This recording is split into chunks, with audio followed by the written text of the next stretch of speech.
ഒരു കുഞ്ഞ് ജനിക്കുന്നതോടുകൂടി അച്ഛനും അമ്മയും ജനിക്കുമെന്നാണ് പറയാറ്. പക്ഷെ നമ്മൾ കൂടുതലും ശ്രദ്ധ സംസാരമെല്ലാം മദർഹുഡിനെ കുറിച്ച് അതിനുശേഷം സംഭവിച്ചേക്കാവുന്ന പോസ്റ്റ്പാർട്ടം ഡിപ്രഷനെ കുറിച്ചൊക്കെയാണ്. ഇന്ന് ഇൻ്റർനാഷണൽ മെൻസ് ഡേയിൽ പക്ഷെ നമ്മൾ സംസാരിക്കാൻ പോകുന്നത് ഫാദർഹുഡിനെ കുറിച്ചാണ്. ഒരു കുഞ്ഞ് ജനിക്കുന്ന കൂടെ ജനിക്കുന്ന ആ അച്ഛൻ്റെ വികാരങ്ങൾ വിചാരങ്ങൾ അദ്ദേഹത്തിന് സംഭവിച്ചേക്കാവുന്ന മാനസിക ബുദ്ധിമുട്ടുകൾ പ്രശ്നങ്ങൾ അതിനെക്കുറിച്ച് എൻ്റെ കൂടെ എന്നുള്ളത് വിജയലക്ഷ്മി മെഡിക്കൽ സെൻറ്ററിൻ്റെ മാനേജിംഗ് ഡയറക്ടർ ദീപക്കാണ്. Deepak, welcome. Thank you. Deepak, ഞാൻ ഈ പോസ്റ്റ്പാർട്ടം ഡിപ്രഷൻ എന്ന് പറയുന്ന സംഭവം സ്ത്രീകൾക്ക് മാത്രമുള്ളൊരു കാര്യമാണ് എന്നാണ് ഞാൻ അറിഞ്ഞിരുന്നത്. അതിനുശേഷമാണ് ദീപക് അതിനെക്കുറിച്ച് തുറന്നു പറയുന്നത്. അതും അങ്ങനെ തുറന്നു പറയാനും ഒരു സ്ട്രെങ്ത് വേണം എന്ന് വിശ്വസിക്കുന്ന ഒരാളാണ് ഞാൻ. കാരണം ഷെയർ ചെയ്യാൻ പലപ്പോഴും പുരുഷന്മാർക്ക് മടിയാണെന്ന് ഞാൻ വിശ്വസിക്കുന്നുണ്ട്. How was that journey? എന്താ സംഭവിച്ചത്? ആക്ച്വലി എനിക്ക് മോളുണ്ടായപ്പോൾ എൻ്റെ baby she was born during the COVID lockdown. അപ്പോൾ ലോക്ക്ഡൗണിൻ്റെ സമയത്ത് പുള്ളിക്കാരി after she was born and then initially ആദ്യത്തെ few months it was fine you know. And then lockdown ആയതുകൊണ്ട് അത് മാത്രമല്ല that I decided well in advance നേരത്തെ തന്നെ that I want to be actively involve with her life, her upbringing. കാരണം എൻ്റെ അച്ഛൻ അതുപോലെയായിരുന്നു. My dad was very hands on with me. എൻ്റെ feeding, എൻ്റെ ഡയപ്പർ ചേഞ്ച്, എൻ്റെ എല്ലാ സംഭവവും കുറേയൊക്കെ എൻ്റെ അച്ഛനെ ചെയ്തത്. Because both my parents are working, so they use to split the responsibility. So I had decided that I want to be actively involve. Plus COVID lockdown ആയതുകൊണ്ട് എല്ലാവരും അല്ലെങ്കിൽ വീട്ടിലാണ്. അപ്പോൾ ഇതുണ്ടായപ്പോൾ ആദ്യത്തെ ഒരു first few months of fine. പക്ഷെ ഒരു couple of months later, I think around about fourth month, fifth month ആയപ്പോഴത്തേക്കും I started noticing certain changes in me, which I was generally down. ആ ഒരു nothing brings you joy എന്നുള്ളൊരു feeling നമുക്ക് തോന്നും ചില സമയത്ത്. വേറെ which കഴിക്കാനും തോന്നണില്ല. Food is no longer interesting.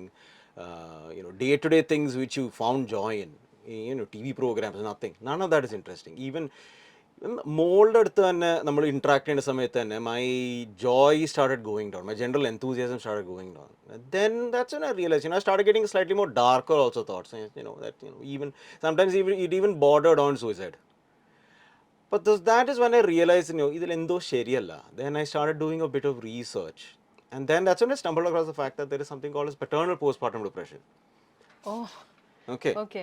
Wherein which it's not, while it is not as common as maternal postpartum depression, but we're almost 1 in every 10 men, there's almost a 10% of men actually go through this. 10% of new fathers actually go through this.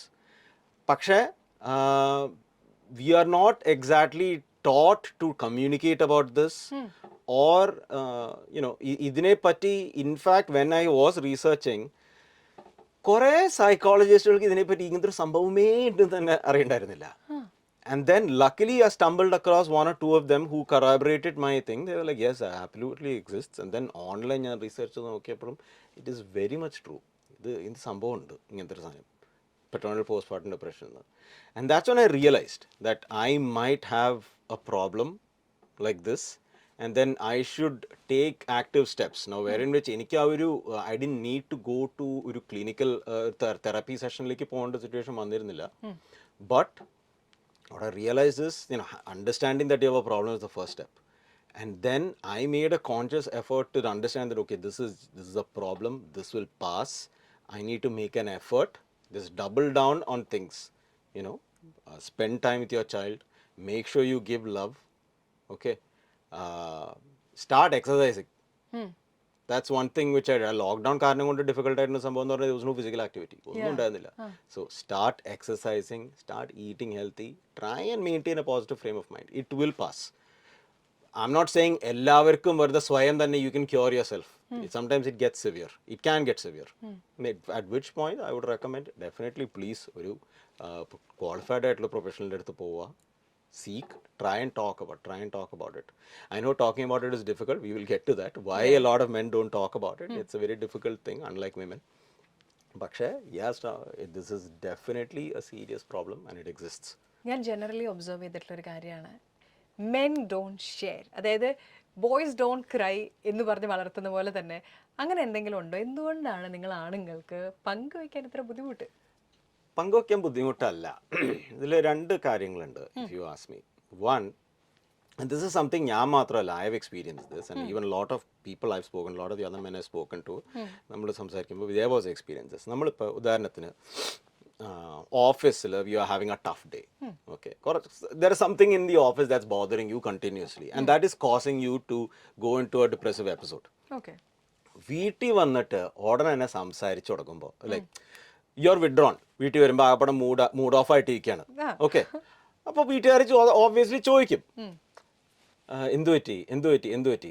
നമ്മുടെ മനസ്സിൽ ആ സമയത്ത് വിട്ടേക്ക്, don't, ആവശ്യമില്ല. എന്നാലും okay, after A point they tell like നീ എന്തെങ്കിലും പറ, നമുക്ക് സംസാരിക്കാം. Then you take A leap of faith and you start talking. Okay, ഇങ്ങനെയാണ് സംഭവം. ഇങ്ങനെ പറഞ്ഞു പറയുമ്പോൾ 90% മറ്റേ സൈഡിൽ നിന്ന് ഉണ്ടാവുമെന്ന് പറഞ്ഞു കഴിഞ്ഞാൽ ഇതൊന്നുമല്ല, ഞാൻ കൊച്ചായിരുന്നപ്പോൾ ഇതിനേക്കാളും വലിയ പ്രശ്നം ഉണ്ടായിരുന്നു, ഇതൊക്കെ ഉണ്ടായിരുന്നു. അല്ലെങ്കിൽ അടുത്ത ക്വസ്റ്റ്യൻ ഭാര്യ തന്നെ പറയുന്നത്, നിങ്ങൾക്ക് ഇതൊക്കെയല്ലേ നോക്കേണ്ട ആവശ്യമില്ല, ഞാൻ രാവിലെ തൊട്ട് എന്തൊക്കെയാണ് ഇവിടെ ചെയ്തതെന്നറിയോ, അതല്ല ഞാൻ രാവിലെയൊക്കെ എന്തൊക്കെയാ ചെയ്തതെന്നറിയോ, അത് ചെയ്തു, ഇത് ചെയ്തു, അമ്മി അരിച്ചു, അത് ചെയ്തു, ഷോപ്പ് ചെയ്തു, അത് നിങ്ങളുടെ അമ്മ ഞാൻ കൊണ്ട് അവിടെ കൊണ്ടുപോയി, അത് ചെയ്തു, ഇത് ചെയ്തു. ഇത് കേട്ടോണ്ടിരിക്കുന്ന സമയത്ത് ആണെന്താ ചോദിക്കണേ, വേണ്ടാത്ത പടിക്ക് മിണ്ടാണ്ടിരുന്നാൽ മതിയായിരുന്നു. അല്ലെങ്കിൽ മേ ബി എന്റെ പ്രശ്നം ഇത്ര വലിയ പ്രശ്നമായിരിക്കും. രണ്ടും തോന്നാം, ശരിയാ. Maybe it's nothing. You know, he might think that is one. Second, he might think I should have just shut up.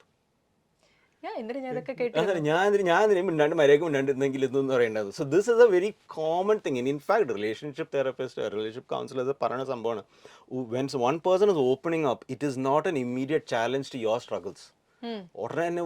When your partner is opening up about a struggle, that doesn't necessarily mean amma anganeyana njan ende struggles ഇവിടെ എടുത്തരാം. അങ്ങനെ അല്ല. People go through things. Some people's മനസ്സിന്റെ sensitivity is a little different. That varies from individual to individual. ഇപ്പം എൻ്റെ കാര്യത്തിൽ, എൻ്റെ പേരൻസിൻ്റെ കാര്യത്തിൽ പറയുകയാണെങ്കിൽ, my dad was a physically large man. He was a very strong, very physically large man. But mentally he was much weaker than my mom. I know that for a fact. And he would ഏറ്റവും ചെറിയായിട്ടുള്ള കുറേ കാര്യങ്ങൾ വരുമ്പോൾ തന്നെ അച്ഛൻ്റെ മനസ്സ് പതറുമായിരുന്നു. But it required my mom to maintain a strong resolve at that point. So each person is different. അപ്പോൾ അത് നോക്കി കണ്ട് what I'm saying is create an environment where in which people can talk.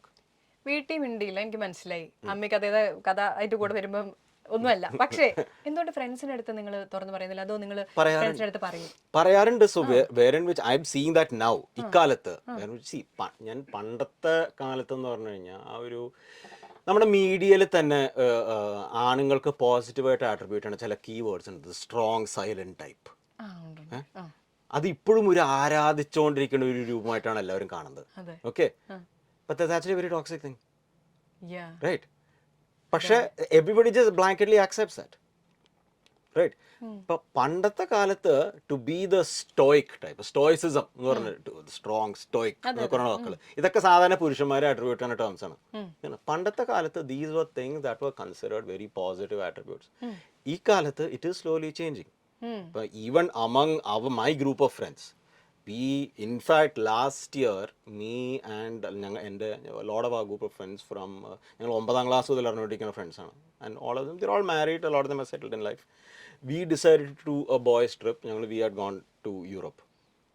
അവിടെ പോയ സമയത്ത് നമ്മൾ ഒരു നൈറ്റിലിരുന്ന് we were all just randomly talking, സംസാരിച്ച് വന്നപ്പോൾ not an ounce of alcoholism involved. പക്ഷേ സംസാരിച്ചുകൊണ്ടിരുന്ന സമയത്ത് it just resulted in each of them pouring their hearts out, you know, where in which they started, you know, one of them has a marital issue, one of them has got a serious psychological issue when it comes to their child, that some sort of a repressed childhood issues kicking up, and where in which he's terrified for his child. So there are various things. So when we started speaking, that's when I realized everybody's come over there with a baggage, and that was actually very therapeutic. And I've seen this happen with a lot of other groups, where in which men are trying to talk to themselves. ഞങ്ങൾ അങ്ങോട്ടും ഇങ്ങോട്ടും കത്തി വയ്ക്കും, ഞങ്ങൾ അങ്ങോട്ടും ഇങ്ങോട്ടും we pull each others like, ശരിക്കും we take jabs at each other. That is different. That is again a friendly way of you know, that camaraderie, that team building, letting out. Yeah, it's a little way of letting out. So it is slowly changing. It is definitely slowly changing. വീട്ടിൽ there is a still changes have to be made. ഇപ്പം നമ്മളിതിനെ ഒന്ന് മൊത്തത്തിലൊന്ന് എടുത്ത് നോക്കിയിട്ടുണ്ടെങ്കിൽ നമ്മളത് early detect ചെയ്യുക, Yeah, absolutely. Medical help എടുക്കുക. പിന്നെ ഹെൽത്തി ബോഡി ഹെൽത്തി മൈൻഡ് എന്നുള്ള കാര്യം ഫോളോ Absolutely. ചെയ്യുക. I completely believe that. I firmly believe that. പിന്നെ ഏറ്റവും പ്രധാനപ്പെട്ട കാര്യം സ്റ്റാർട്ട് ടോക്കിംഗ്, സ്റ്റാർട്ട് ഷെയറിങ്. ഇനി പാർട്ട്ണറെ കുറിച്ച് പറയുകയാണെങ്കിൽ സ്റ്റാർട്ട് ലിസണിങ്. Yes. ഇത്രയും കാര്യങ്ങൾ ഉണ്ടായിട്ടുണ്ടെങ്കിൽ നമുക്കൊരു പരിധി വരെ മനസ്സിനെ ഹെൽത്തി ആയിട്ട് വെക്കാം. Yeah, തീർച്ചയായും. അപ്പം ഇന്ന് ഇൻ്റർനാഷണൽ മെൻസ് ഡേ ആണ്, 19th of November. What change can men make, അല്ലെങ്കിൽ അവർക്ക് എന്തൊക്കെ മാറ്റങ്ങൾ ഇനി ജീവിതത്തിൽ അവരായിട്ട് കൊണ്ടുവരാം? ആസ് എ മാൻ, ദീപക് പറ. So man, what changes can men make? Reach out, start talking. കാരണം nobody is a silo. We are not an island. കാലത്ത് when you are functioning, you are functioning for the betterment of you and the people around you, for your loved ones. അല്ല, നിങ്ങളൊരു ഒറ്റത്തടിയായിട്ട് ജീവിക്കാനാണ് നിങ്ങളുടെ തീരുമാനം എന്ന് പറഞ്ഞു കഴിഞ്ഞാൽ that is up to you. But still there will still be people who reach out to you, who will still love you, who will still want to be with you. ആ സിറ്റുവേഷൻസിൽ talk to people, open up, reach out. If not for you, at least for the ones you love. Reach out, start talking. I suppose, yeah. Thank you, Deepak. Thank you.